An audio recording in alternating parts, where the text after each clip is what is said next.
জাতিসংঘের ফিলিস্তিনি শরণার্থী বিষয়ক সংস্থা ইউএনআরডব্লিউ এর প্রধান মাইকেল ফাকরি এর আগে আল জাজিরার সঙ্গে গাজার উপর ইসরায়েলের সম্পূর্ণ অবরোধের সম্পর্কে কথা বলেছেন। তিনি জানিয়েছেন, এই অবরোধের কারণে 50 দিনেরও বেশি সময় ধরে এই অঞ্চলে সব ধরনের খাদ্য, পানি ও ঔষধের প্রবেশে বাধা দেওয়া হচ্ছে। ফলে প্রায় 2 মাস ধরে সেখানে কোনো ধরনের খাবার প্রবেশ করতে পারছে না।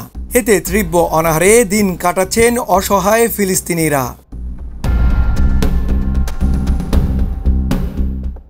ফাকরি বলেন, 2024 সালে মার্চ এবং চলতি বছরে জানুয়ারিতে আন্তর্জাতিক বিচারক আদালত গাজায় অনাহার এবং দুর্ভিক্ষের বিষয়টিকে গণহত্যার প্রেক্ষাপটে স্বীকৃতি দেয় এবং আমরা আবারও এটি দেখতে পাচ্ছি।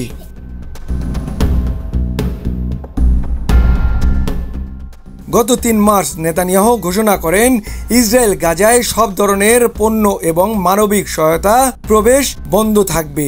এটা 50 দিন আগের ঘটনা এবং এই পরিস্থিতি এখনো চলমান রয়েছে।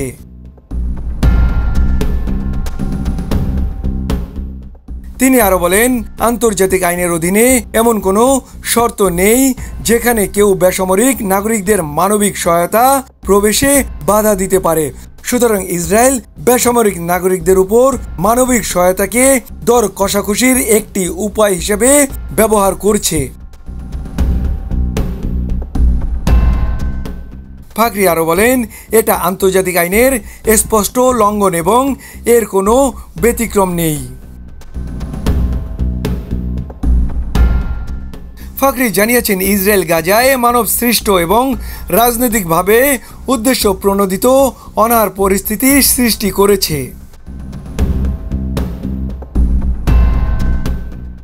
জাতিসংঘের বিশ্ব খাদ্য কর্মসূচি জানিয়েছে সেখানে মজুদ থাকা খাবার একেবারেই শেষ হয়ে গেছে। গাজায় জরুরি ভিত্তিতে খাদ্য সরবরাহ প্রয়োজন। এদিকে গাজায় তীব্র খাদ্য সংকটের মধ্যেও সেখানে নতুন করে হামলা চালিয়েছে ইসরায়েলি বাহিনী। দখলদার বাহিনীর হামলার অবরুদ্ধ এই উপত্যকায় নিহতের সংখ্যা বাড়ছেই। প্রায় 18 মাস ধরে সেখানে সংঘাত চলছে।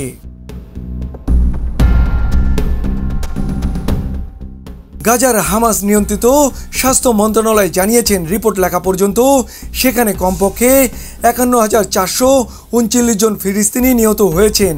এছাড়া আহত হয়েছেন আরও 1,17,416 জন।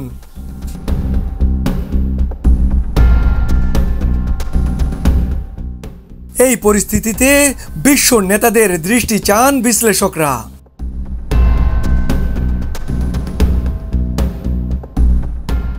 মোয়াজ্জেম হোসেন, চলমান বিশ্ব।